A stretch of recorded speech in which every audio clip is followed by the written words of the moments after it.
Good morning, everyone. Today we are going to discuss a very important semiconductor switching device which we use for power electronic applications.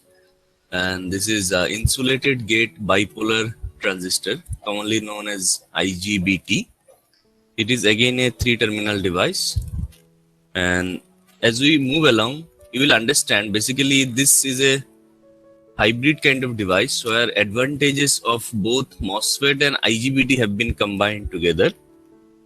And unlike MOSFET, this body diode is generally added externally. It is not inherent to the structure of the IGBT. So typically this could be your IGBT symbol for N channel.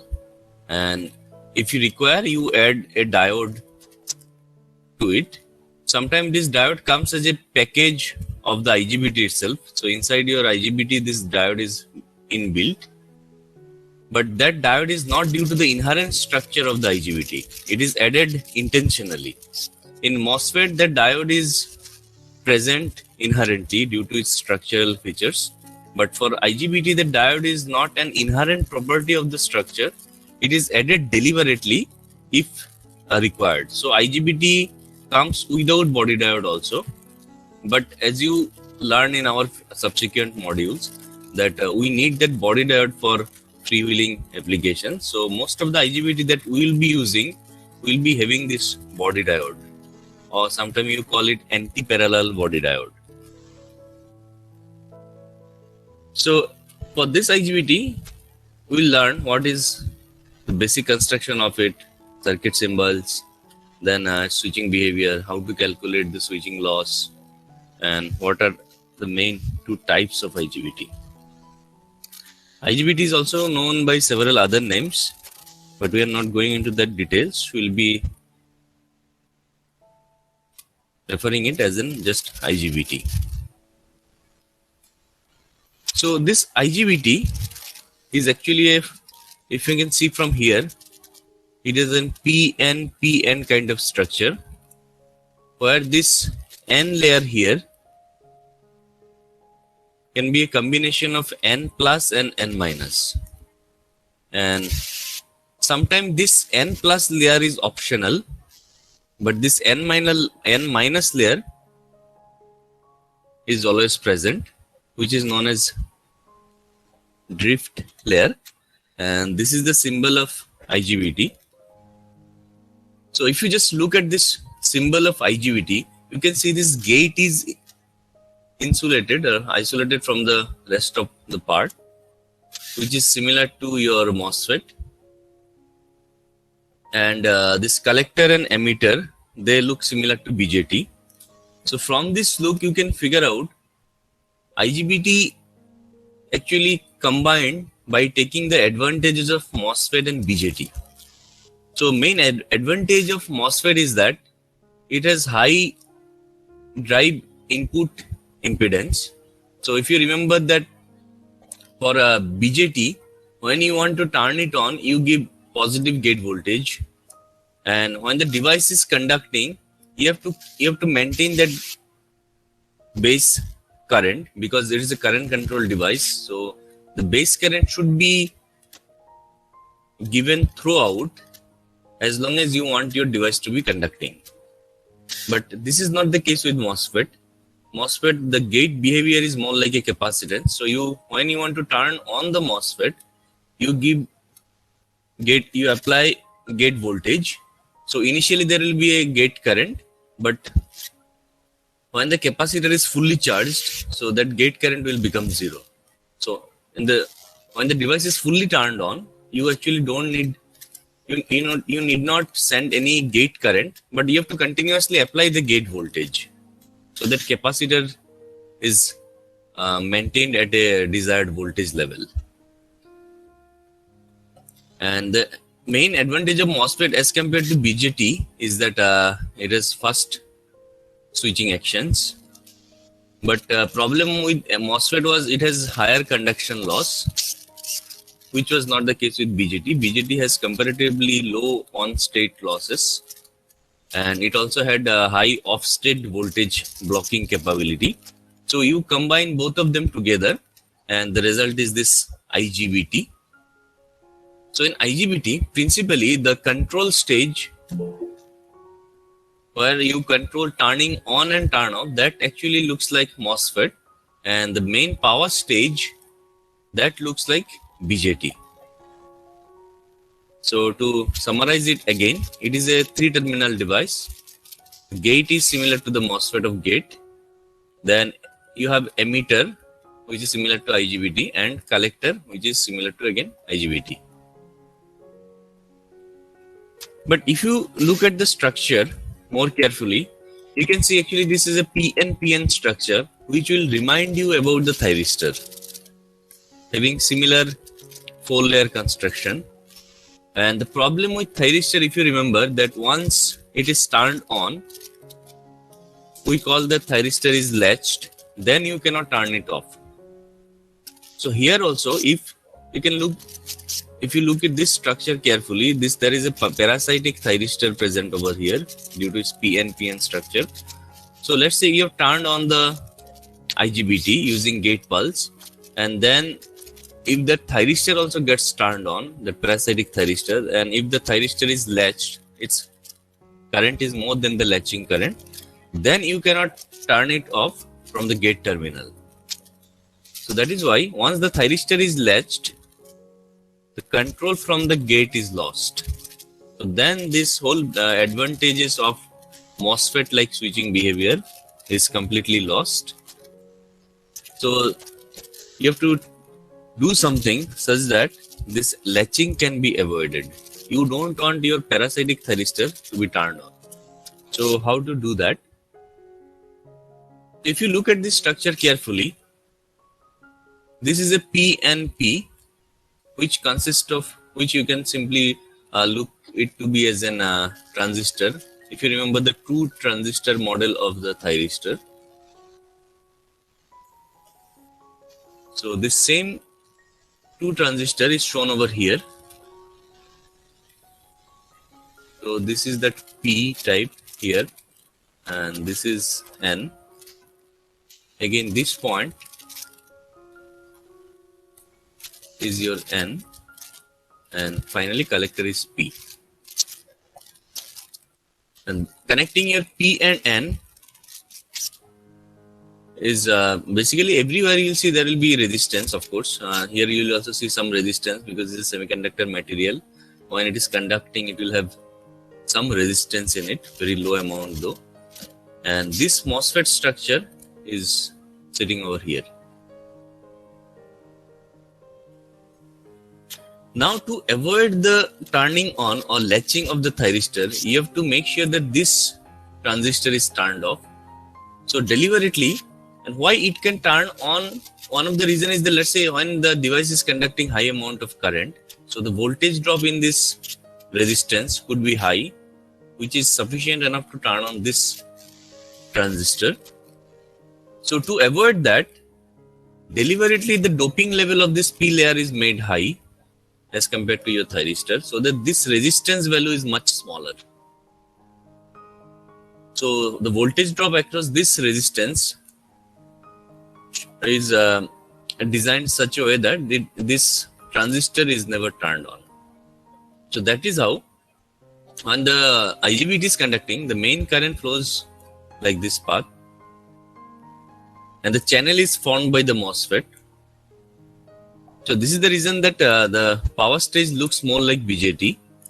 So you have the current flow path like this. So MOSFET is used for turning on and turn off control, and for main current handling path, you are using that BJT path so that your conduction loss comes down. So the same thing is mentioned here. So you can read it, pause the video, or you can follow the slides.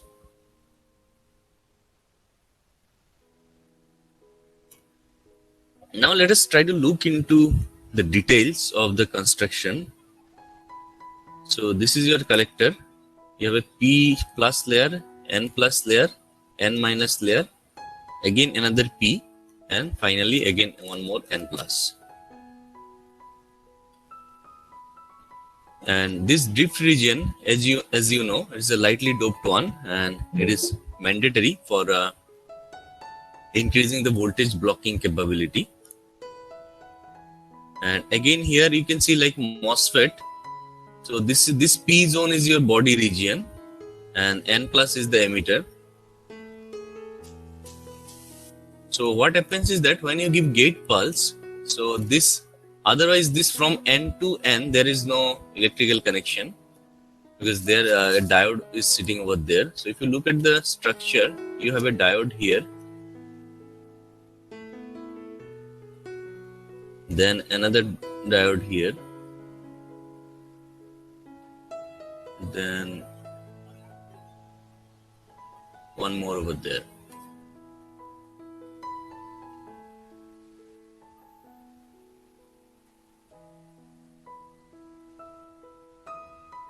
So when this channel is formed, when you apply gate voltage, so what happens is that this P region is flooded by lots of electrons and then this channel is formed. So then basically you can look at the structure like there is only a diode is remaining. So if you apply positive voltage to the collector and negative voltage to the emitter, which is like this, positive here, negative here. So this is VCE positive. So that means you are in forward blocking mode. So based on this combination, you can have actually 4 operating conditions. So first case is that when there is no gate voltage applied, so that means this channel is not formed. So under that case, the device is not conducting. Of course, the reason is the channel is not formed, so it cannot conduct current. So in that case, if you apply positive voltage at the collector with respect to the emitter, so your operating condition is forward blocking. The device is blocking the forward voltage. Second case is that when there is again no gate emitter voltage, so that means your channel is not formed, the device cannot conduct. But if you apply a voltage VC lesser than V emitter, so this is minus, this is plus, that means this side plus, this side minus. So the reverse blocking stage is happening over here. So if you don't apply gate terminal gate voltage, this state is reverse blocking. Please do remember that the IGBT can block reverse voltage if there is no body diode given to a structure. But as soon as you put a body diode over here, so that reverse blocking capability is lost, because as soon as you apply some negative voltage, the diode will get turned on. The third case is when you apply gate emitter voltage. So now the channel is formed, and if you apply collector voltage higher than emitter voltage, that means again this is the case, collector voltage is higher than the emitter voltage. So when the channel is formed, if you apply positive voltage to the collector, this diode will get forward biased. As a result, device will start conducting in a direction. So hole will move in this direction, collector to emitter. Electron will move in this direction, emitter to collector. So that is how the overall current direction will be from the collector to emitter, which is shown over this arrow also. So when you apply gate voltage of suitable magnitude and your collector is having higher potential than emitter, so you have a current flow from the collector to emitter. So that is your forward conduction. But even if you give gate voltage, your collector voltage is less than the emitter voltage, so this diode will remain reverse bias. Again, even though you give gate signal or gate pulse, your device won't conduct. So please do remember, for a IGBT to conduct, 2 conditions must be satisfied. One is that VGE should be greater than VGE threshold. Second condition is that the VC should be higher than VE. In other words, your collector emitter junction should be forward bias. So when these two conditions are satisfied, only then your IGBT will conduct. And to turn off, so this is to turn on.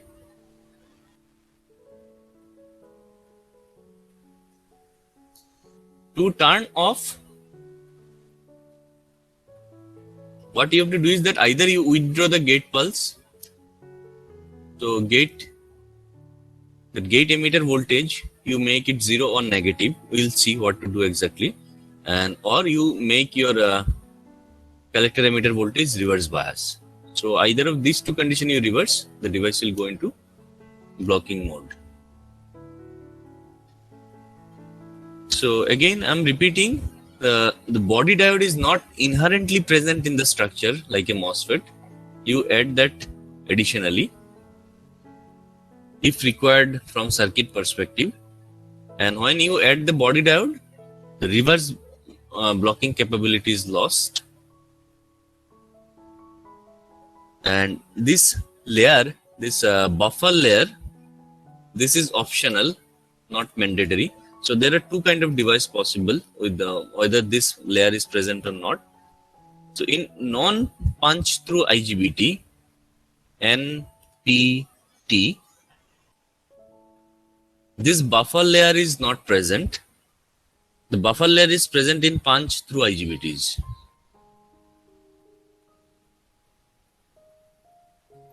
Sir. Yeah. Sir, why do we need VGE above a threshold voltage? Because current is flowing from collector to emitter, right? It's not flowing from source to drain. So why do we need a gate voltage? So how do you form the channel? From this N type, from here to here, if you want to have charge carrier flow, right, electron flow. So if there is a P type material in between, right? So if that P type material is still there, so how do you have current flow from this to this? How do you break the junction?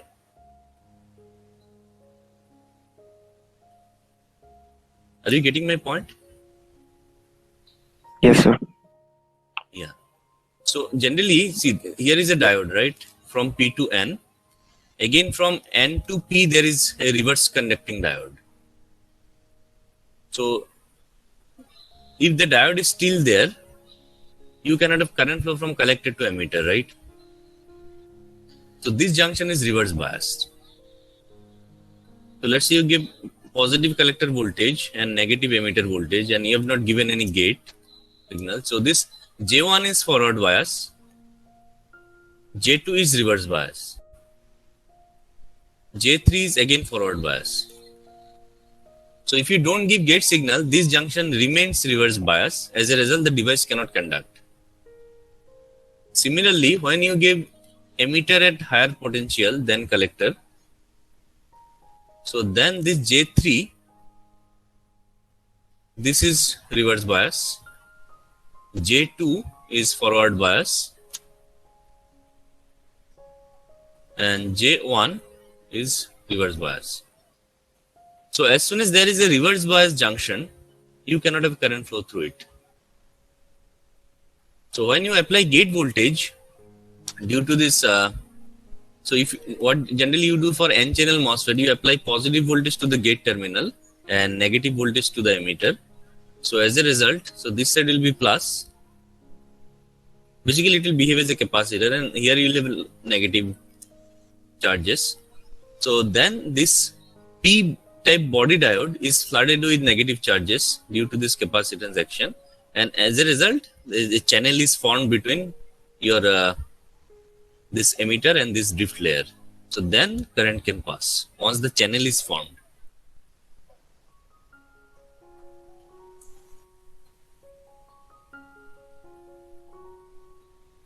Yeah, so could I clarify your question? Yes, sir.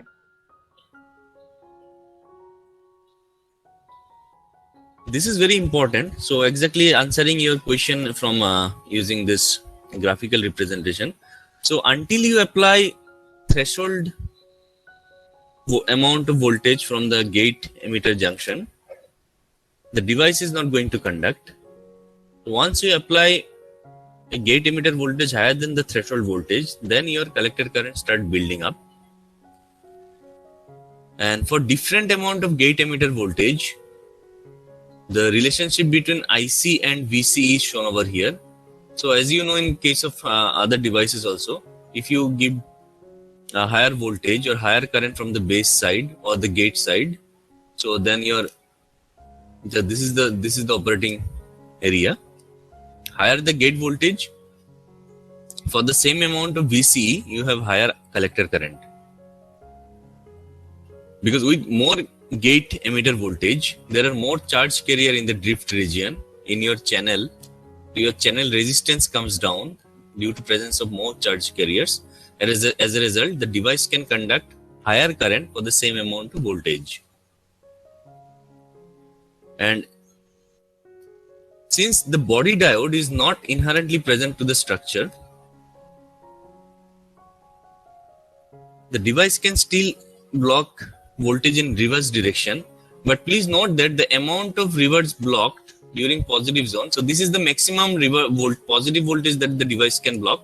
After that, it will enter into breakdown, which is not good for the device. Similarly, on the reverse side, it can block negative voltage. But the amount of this negative voltage, whether it is symmetrical with respect to the forward voltage, that depends on the structure of the material. So this already I mentioned, during the off stage, the junction J2 actually blocks the reverse voltage, this one. Remember, this is this drift region of lightly doped nature will be always present. So during forward bias, this side plus, this side minus, so this junction is reverse bias and it is blocking the reverse voltage. And when you have this side plus, this side minus, so mainly junction 1 is responsible for voltage blocking because of this drift layer. Generally, as I mentioned, the doping of this P and N will be much higher. So as a result, this junction cannot be utilized for blocking the higher voltage. So this junction is mainly responsible for blocking the higher voltage. And this buffer layer, as we discussed, it is optional. So if there is no buffer layer,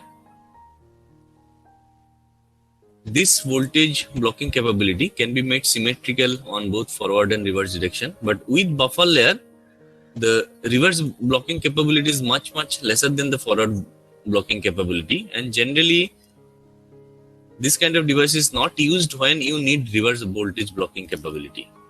So you decide from your circuit whether you need a reverse voltage blocking capability. And based on that, you decide whether you want to use a NP type of IGBT or NPT type of IGBT. Sorry, PT versus NPT. PT is punch through and NPT is non-punch through. And again, if you have a body diode, this zone will be restricted to the cut-in voltage of the diode.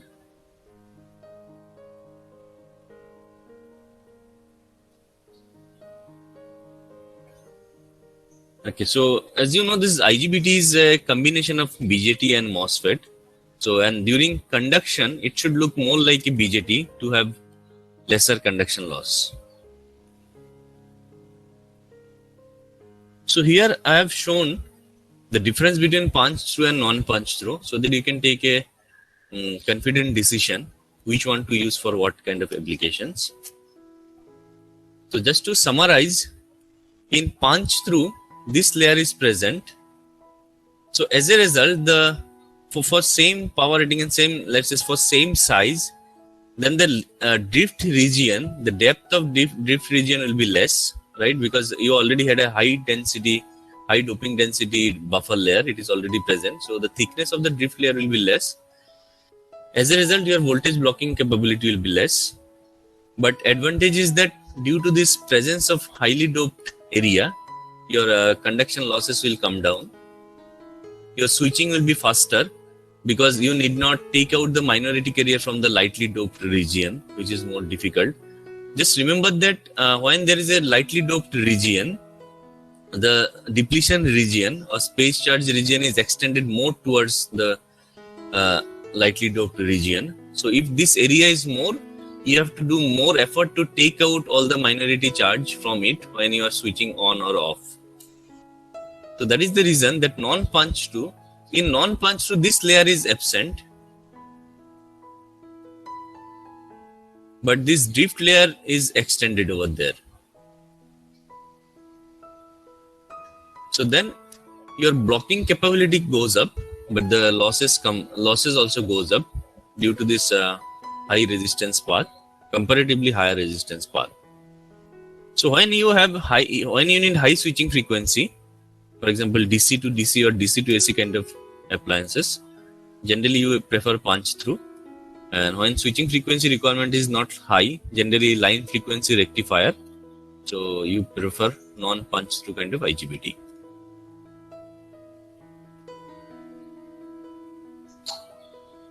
So moving forward, this is very interesting part, and if you have understood how switching is done for a MOSFET, the same philosophy more or less is followed over here for IGBT, because the switching control is mainly done from the MOSFET side.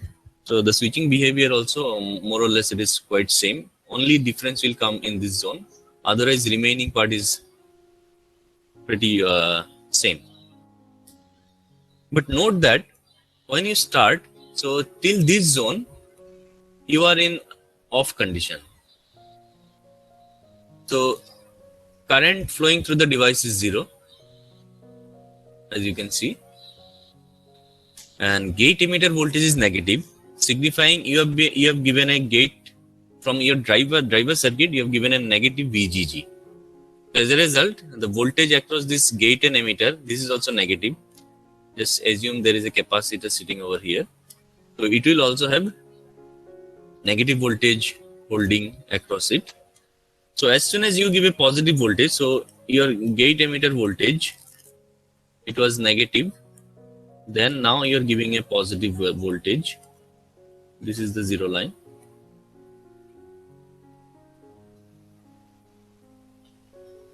So initially it was negative. Now you are giving a positive voltage. So this capacitor will now, remember there is one more capacitor here also. So this is CGS. This is CGD. So these two capacitor will be charged in this CGS. So the voltage will start forming in a opposite direction. So voltage keeps on increasing. As soon as you cross the threshold voltage, your channel starts forming, and as a result your collector current start increasing. And this I have been telling repeatedly, the switching behavior of any semiconductor switches that we are going to use in our power electronic converter, that heavily depends on in which circuit you are using them, what are the loading condition. So here this condition is similar like we have been taking for other devices. It is basically a step down DC-DC converter or buck converter. So when the device is conducting, so this is the entire model of IGBT from this part to this part. So when the device was conducting, just assume that there is a large inductor sitting over here. So current was flowing from source to inductor to this IGBT. And let's say the current is 10 ampere. Just to complete the analysis, it's 10 ampere. So when device is conducting, the diode will be reverse bias. Current is flowing through your IGBT. And when you turn off your IGBT, this current will freewheel through the diode. And let us assume that inductor is large enough so that this current is 10 ampere only. It will actually fall, but let's assume that it is continuous and 10 ampere. So when this current was freewheeling through the diode, the voltage across collector emitter terminal is same as your VD if you follow KVL. So VD minus or plus VD if you take, so this side plus, this side minus. Let us assume this diode to be ideal, so it will have 0 voltage drop. Then your collector emitter voltage equal to 0. So VC is same as your VD, which is the case here. So till this diode is conducting, your collector emitter voltage will be same as your VD. VD is the supply voltage.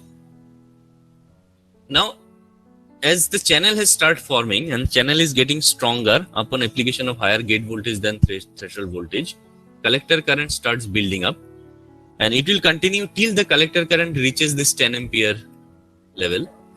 So once the collector current has reached 10 ampere, then this diode will get reverse bias, and the current will start flowing through, all the current start flowing through your IGBT, and as a result the IGBT voltage will start falling. So this region is more or less similar to your MOSFET region. Remember, during turn of MOSFET has two different capacitance between gate and drain, CGD1 and CGD2.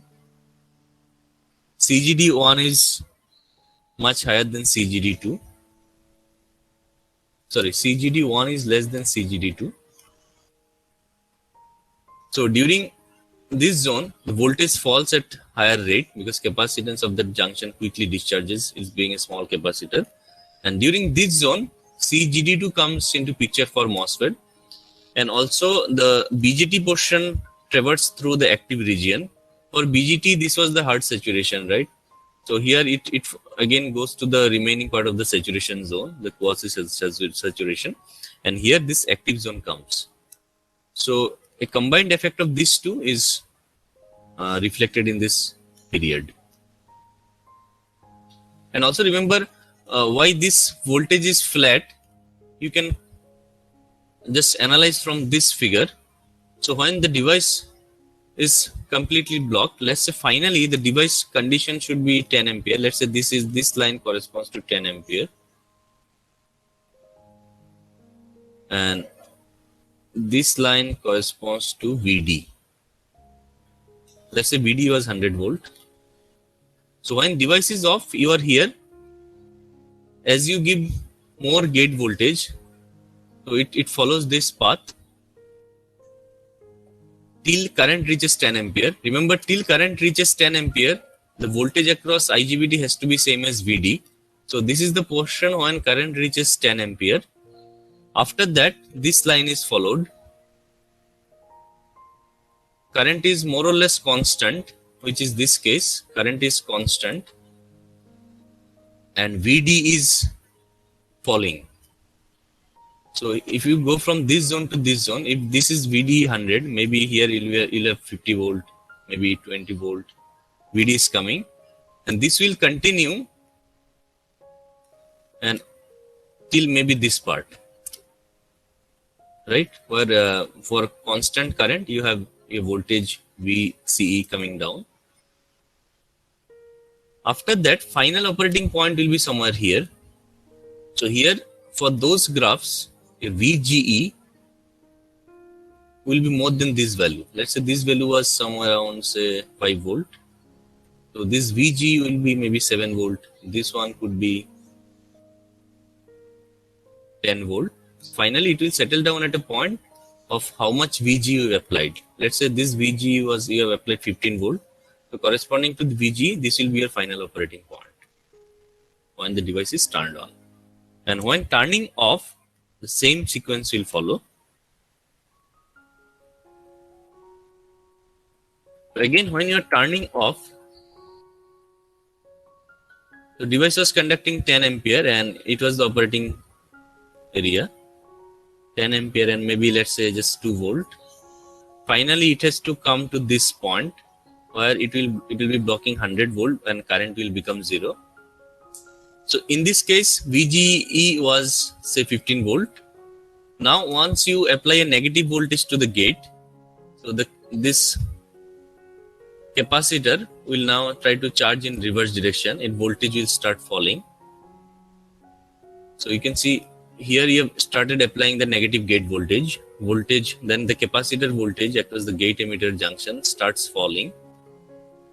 So as this is falling, you are entering in other graphs.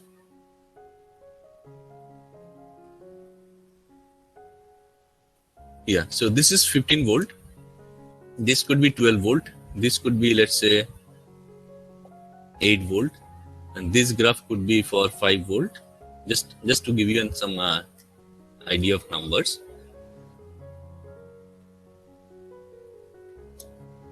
Yeah, but now, so what will happen is that since VG is falling down, so this current flowing through the collector will also change based on this VGE. So finally, you will follow this path. So again, you will see some zone where current is same, but voltage is increasing. So this is this zone.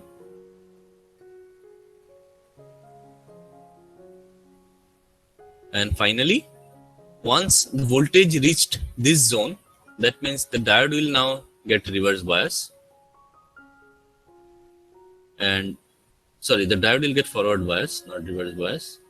So basically, when current is flowing through the junction, here current is still same as 10 ampere. Voltage is rising.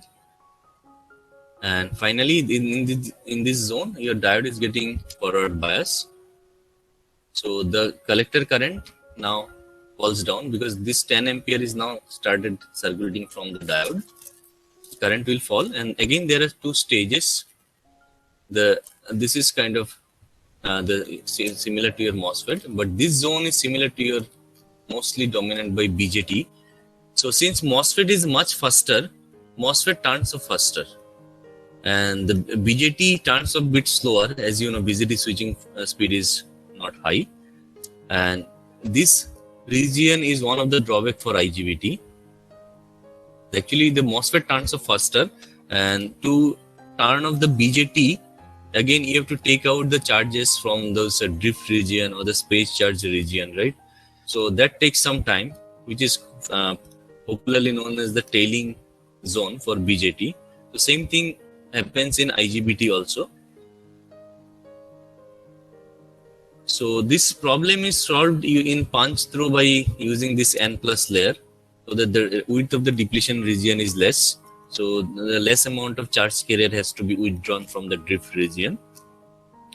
And the way non-punch through device handles this is that they do some device modification, so that majority of the current when the device is conducting is flowing through the MOSFET, so that when MOSFET is turned off, most of the current actually dies down. But as you can understand, if most of the current is diverted through the MOSFET, its conduction loss will be higher than the BJT part. And to avoid this tailing, to reduce this tailing time period, you would like those charge carrier to be taken out from the drift region as soon as possible. So that is why in most of the application, a negative gate voltage is applied to IGBT, so that you can increase your speed of the device, or you can reduce the time required to turn it off. So this is one of the main difference in the gate drive circuit of MOSFET and IGBT.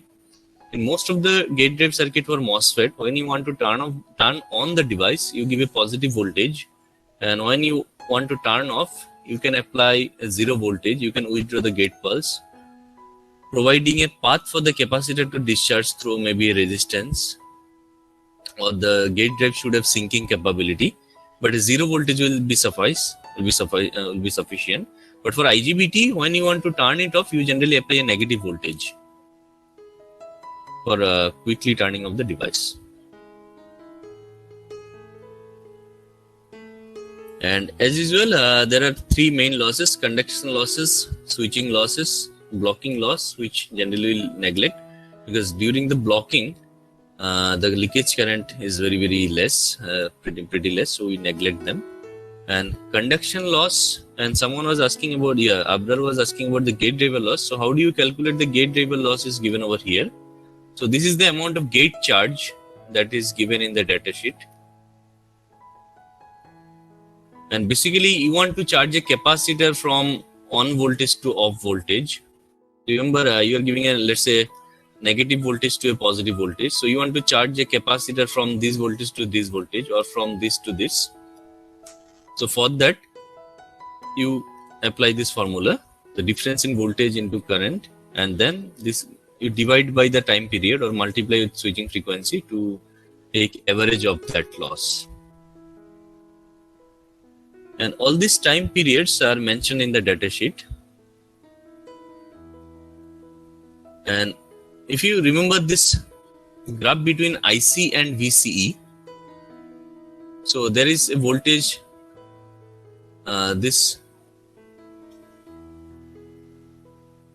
their relationship in terms of graphical representation look like this. So this is the VCEO. You can just think it to be a piecewise linear kind of graph, and this is your resistance calculation part. So this part is exactly similar to your diode also. So you finally the voltage across collector emitter voltage will be this voltage, which you get from the data sheet, and this RC you read again from the data sheet. IC you calculate from your circuit, and finally this power VC into IC, you get the instantaneous power. You integrate over one switching period, so that will give you the average conduction loss. So this formula is same as your diode. So VCO into I average and RC into I RMS. So these two currents, basically from the circuit, you see what is the current flowing through the MOSFET or this IGBT, and from that waveform of the current, remember the current most probably it won't be a continuous current. Typically current could be something like this, a repeating kind of waveform, which is having 0 ampere for certain duration, and for some duration this kind of current, or maybe this kind of current. So then you calculate the average value and RMS value from this waveform, and finally you get the conduction loss. And diode, similar graph is already given for the diode. So for the diode part, if the diode is there in the IGBT, and if there is current flowing through the diode, depends on the circuit condition. So from that you can again quickly calculate that. And regarding the switching loss, basically switching loss is happening from this zone till this zone. This is switch off loss, and turn on loss is here during this zone. So in datasheet you will get to know about this information, and you will also know about this information. But this two time zone is not given directly. So these two you can calculate like you used to do for MOSFET. Otherwise, most of the manufacturers just gives an indication of what is the energy loss during switch on and switch off. They do a lot of testing at their the lab, and they will give you this amount of energy on loss and energy off loss. So you need not calculate this timing properly. So you get their values, and remember you have to those values, though it will be given in the data sheet as a straightforward number, but you have to take some corrective action, because everything depends on a lot of other factors. For example, this switch on and off loss depends on how much current you have in your circuit, what is the junction temperature, what is the collector emitter voltage that the device is blocking when it is off, and also what is the gate resistance applied. So this reference value you will get from the data sheet. Then you apply some corrective measure from this datasheet figures, and then you finally come out with what is the energy loss during switch on and switch off.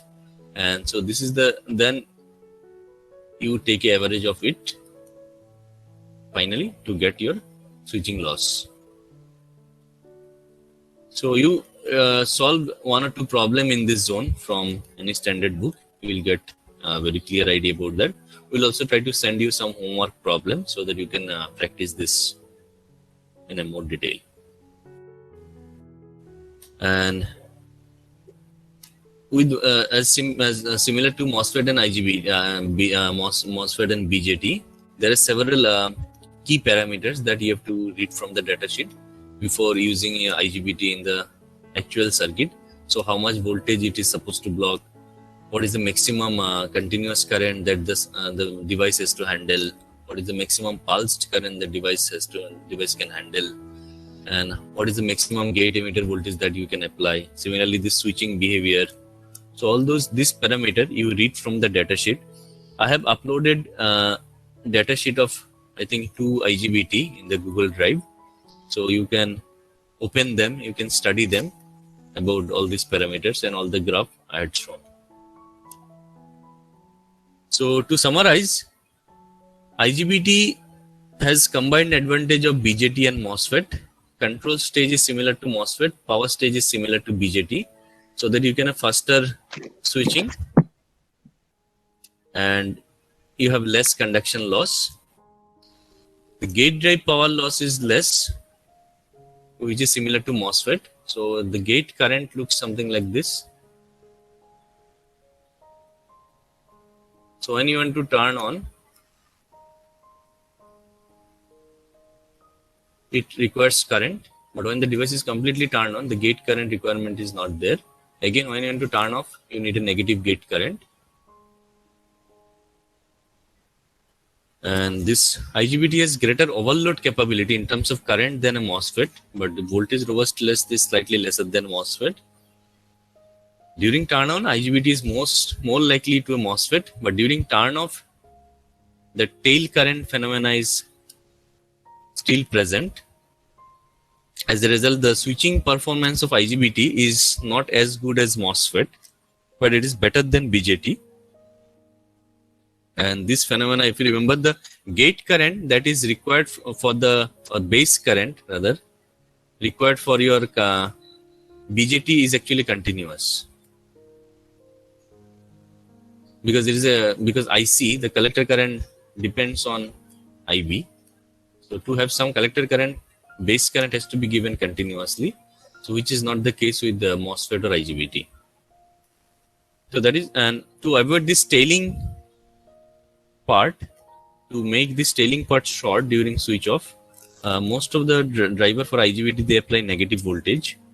This negative voltage need not be same as the positive voltage that you apply. For example, some of the commercial driver circuit available from Semicron, let's say SK HI22BR or the Skyper series. So those will apply plus 15 volt when you want to turn on and minus 7 volt when you want to turn off. And the last point, since the gate emitter behavior is kind of capacitive in nature, which is similar to MOSFET, so all the handling precautions that we have studied for MOSFET is applicable for IGBT also. You are not supposed to touch them with your bare hand. When you want to touch, when you must touch, for example, you want to solder the IGBT, you have to take out from the box and you want to put it in the PCB. Then your wrist should be connected to a conducting band, and that conducting band should be connected to some ground potential, so that the static charge developed at your hand or fingertip that goes to the ground directly without hampering your IGBT. Because you remember, with a small charge at your fingertip, that can lead to high voltage across gate emitter terminal. So that may damage your IGBT. So one of the simplest ways that when you are not using the IGBT is gate emitter terminal, you keep it shorted. Just put a wire around those terminals so that at any point of time, the voltage between gate and emitter is 0. Another interesting precaution is that sometime, let's say you have circuit like this, you have made a generalized circuit, and let's say you have 2 IGBT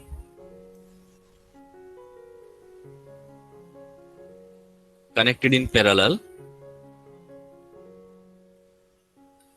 and let's say you are doing something such that maybe there could be some other part in between, let's say an inductor or diode, something. I'm just trying to give you an idea of a problem. So let's say you have connected 2 IGBT in parallel, and at some point of time you want to operate only one IGBT, so the other IGBT you don't want to use. So one option is that you leave it as it is, and you give gate pulses to this second IGBT, and you assume that circuit will behave as you desire. But Sometime problem comes because there is a capacitance sitting over here due to some spurious, some noise issues, something. This capacitor can still get charged up. Maybe you are touching it. Maybe from the circuit it is holding up some voltage due to leakage or something. Then this IGBT can turn on, though you don't want it. So to avoid this, when you don't want your IGBT to be operating in your circuit, but you have to use it for some other requirement, we'll see later, then deliberately you short this gate emitter terminal. So when you are very sure that you don't need that IGBT in your circuit for some time, you should short the gate emitter terminal using a wire or a jumper, whatever, to make sure that this IGBT is turned off. Due to any spurious signal, it should not get turned on. Otherwise, your circuit will be in a problem, because at the back of your mind, you are assuming that this IGBT is not there. So you are not taking any precaution for that IGBT. So to avoid that, you short this gate emitter terminal permanently or temporarily as per your requirement, to make sure that this IGBT is not turned on.